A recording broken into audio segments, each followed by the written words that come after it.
قریش کے اعلیٰ گھرانوں کے چشم و چراغ نوجوان وہ آ رہے ہیں، محمد کے ہاتھ پر بیعت کر رہے ہیں، اسلام لا رہے ہیں صلی اللہ علیہ وسلم۔ انہوں نے دیکھا یہ ہمارے غلاموں میں بھی یہ آگ پھیل گئی، یہ تو سمجھئے کہ بارود کے اندر آگ لگ رہی ہے۔ یہ ابھی تک تو قانے تھے جو ظلم ہم کر رہے تھے اس پر، لیکن ان کے اندر اگر یہ ایمان اور اسلام کی دعوت اور تحریک ان میں پھیل گئی تو ہمارا اقتدار اور ہمارا یہ پورا نظام جو ہے یہ چوپٹ ہو جائے گا۔ یہ ہے وہ چیز جو میں نے کل آپ کو اقبال کا مصرع سنایا تھا کہ نظام کہنا کے پاس بانو یہ معرض انقلاب میں ہے، beware of the revolution that is coming. لہذا اپنی پوری قوتوں کو جمع کرو اور کچل دو انہیں، مارو انہیں۔ یہ کام شروع ہوا ہے سن 5 سے، بلکہ 4 کہنا چاہیے، 4 سے لے کر 12 تک 8 برس اس کو کہتے ہیں پرسیکیوشن، فزیکل پرسیکیوشن، تشدد، مار پیٹ، جلانا، دہتے ہوئے انگاروں پر لٹانا، فاقے رکھنا، بھوکے رکھنا، ان کو ڈال دی گئی زنجیریں، گھروں میں بند کر دیا گیا نوجوانوں کو۔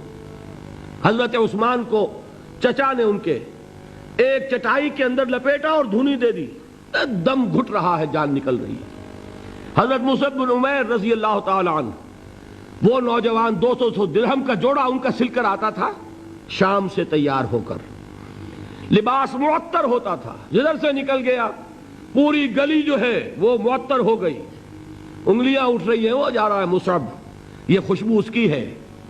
اس مصعب کے ساتھ کیا سلوک کیا؟ باپ تو مر چکا تھا، ماں نے پالا تھا، دولت بہت چھوڑ کر گیا تھا باپ، لہذا ماں نے بڑے ناز و نام میں پالا، بڑے لاڈ پیار میں، 200 درہم کا جوڑا تیار ہو رہا ہے۔ لیکن یہ کہ آپ کو معلوم ہے عرب کے اس معاشرے میں عورت کی کوئی حیثیت نہیں تھی، ماں کا اختیار نہیں تھا، چچا تھا اب سربراہ خاندان کا۔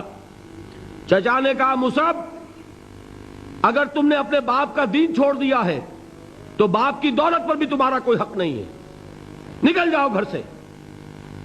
اس نے یہ سوچا تھا کہ مصعب کے ہوش ٹھکانے آ جائیں گے، دن میں تارے نظر آ جائیں گے، ناز و نام میں پلا ہوا گھر سے نکل کے جائے گا کہاں، یہ سارا نشہ جو ہے توحید کا یہ حیران ہو جائے گا۔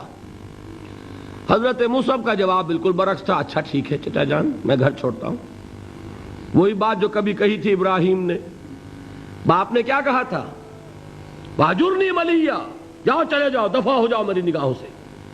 حضرت ابراہیم نے کیا جواب دیا تھا؟ سلام علیک ساستغفر لک ربی انہ کان بی حفیہ۔ اچھا ابا جان آپ کا حکم یہی ہے تو میں چلتا ہوں، آپ پر سلامتی ہو، میرا رب مجھ پر بڑا مہربان ہے، میں اس سے آپ کے لیے استغفار کروں گا۔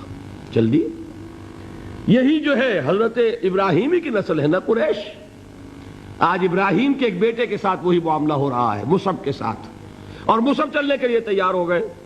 چچا نے سوچا میں سمجھتا تھا کہ ہوش ٹھکانے آ جائیں گے، یہ تو تیار ہو گیا نکلنے کے لیے۔ غصے میں آ کے اگلی بات کہی، یہ کپڑے جو پہنے ہوئے تم نے یہ بھی اسی مشرک باپ کی کمائی کے ہیں، اتارو ان کو۔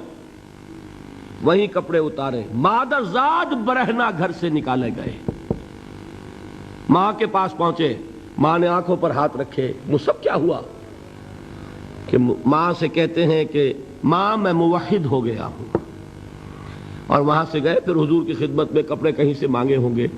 یہ مصعب ہیں 200 درہم کا جوڑا پہننے والے، جب حضور پر مدینے کے 12 افراد ایمان لائے تھے، بیعت عقبہ اولیٰ ہوئی، انہوں نے کہا کہ حضور ہمیں کوئی شخص اپنا ایسا شاگرد دیجئے جو ہمیں قرآن پڑھا سکے۔ حضور نے حکم دیا مصعب جاؤ، اب مدینے جاؤ، یثرب جاؤ، یثرب والوں کو قرآن پڑھاؤ، انہیں تبلیغ کرو۔ مصعب گئے ہیں وہاں، 1 سال کی کمائی 75 افراد لا کر حضور کے جھولی میں اگلے سال ڈال دیے کہ حضور یہ میری 1 سال کی کمائی ہے۔ 72 مرد 3 عورتیں، انہوں نے وہ بیعت کی تھی، بیعت عقبہ ثانیہ، جس کے الفاظ کل میں نے آپ کو سنائے تھے، بایعنا رسول اللہ صلی اللہ علیہ وسلم علی السمع والطاعت فی العسر والیسر والمنشط والمکرہ وعلی اثرۃ علینا وعلی لا ننازع الامر اہلہ وعلی ان نقول بالحق اینما کنا لا نخاف فی اللہ لومۃ لائم۔ یہ 72 مرد تھے مدینے کے جنہوں نے یہ بیعت کی۔ پھر انہوں نے ریکویسٹ کی کہ حضور اب آپ ہمارے ہاں تشریف لائیے، ہم اگر یہ مکے والے وہاں حملہ کریں گے تو ہم آپ کی حفاظت کریں گے جیسے کہ اپنے اہل و عیال کی کرتے ہیں۔ بہرحال وہ مصعب بن عمیر ہیں جو غزوہ احد میں شہید ہوئے، اور جب شہید ہوئے تو ان کے جسم پر صرف ایک چادر تھی۔ ایک بات تو یہ نوٹ کیجئے، موضوع سے ذرا بات تھوڑی ادھر ادھر جا رہی ہے، لیکن یہی چیزیں ہیں اصل میں کہ جو ہمارے دلوں کو منور کرنے والی ہیں نور ایمان سے۔ وہ علم بردار تھے غزوہ احد میں، جھنڈا مسلمانوں کا ان کے پاس تھا۔ ایک ہاتھ پر ایک شانے پر وار پڑا، ہاتھ کٹ گیا، دوسرے سے تھاما، دوسرے پہ کٹ گیا، اب دونوں حصوں کے بچے ہوئے ٹکڑوں سے جھنڈے کو تھاما، گرنے نہیں دیا، یہاں تک کہ شہید ہو گئے۔ گرے ہیں تو جھنڈا گرا ہے۔ شکل میں حضور سے بہت مشابہ تھے، خبر اڑ گئی کہ محمد شہید ہو گئے صلی اللہ علیہ وسلم۔ یہ مصعب بن عمیر کا واقعہ ہے۔ جب ان کو اب دفن کرنے کا وقت آیا، اور شہید کے لیے کفن جو ہے اس کا وہی لباس ہوتا ہے جو شہادت کے وقت ہو، حضور کے سامنے ایک پرابلم پیش کیا گیا۔ حضور، مصعب کے جسم پر تو ایک چادر تھی، اور وہ چادر بھی اتنی چھوٹی ہے، یعنی 2 گز کی چادر بھی نہیں ہے، اس سے اگر سر ڈھانپتے ہیں مصعب کا تو پیر کھل جاتے ہیں، پیر ڈھانپتے ہیں تو سر کھلتا ہے، کیا کریں؟ حضور نے فرمایا سر ڈھانپ دو چادر سے اور پیروں پر گھاس ڈال دو۔ یہ آخری لباس ہے جو محمد کے اس دیوانے کو اس دنیا سے رخصت ہوتے ہوئے ملا ہے، جس کا 200 درہم کا جوڑا چلتا تھا۔ یہ ہے صبر۔